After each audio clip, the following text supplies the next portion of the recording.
बिस्मिल्लाहिर्रहमानिर्रहीम, अस्सलामुअलैकुम। आप देख रहे हैं नेशनल न्यूज़ और मैं हूं सुबान कुरैशी। खबर शामिल करते हैं चक सवारी मीरपुर आज़ाद कश्मीर से। हमारे नुमाइंदे कैसर अजीज़ की रिपोर्ट के मुताबिक बड़ाली टनल के करीब मीरपुर से कोटली की तरफ जाने वाला ट्रक हादसे का शिकार।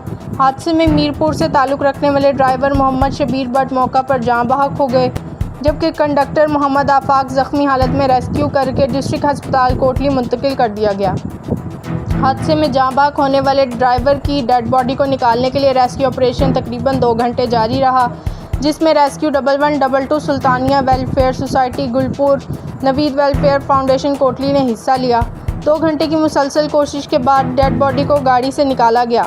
हादसा इतना खौफनाक था कि जाँ बहक होने वाले ड्राइवर शबीर भट्ट गाड़ी के दरमियान बुरी तरह फंस गए थे, जिनको निकालने के लिए 2 हैवी मशीनरी के इस्तेमाल से गाड़ी को निकालकर काटर से काटकर डेड बॉडी को निकाला गया और फिर मेन रोड रावलपिंडी मीरपुर कोटली को ट्रैफिक के लिए खोल दिया गया।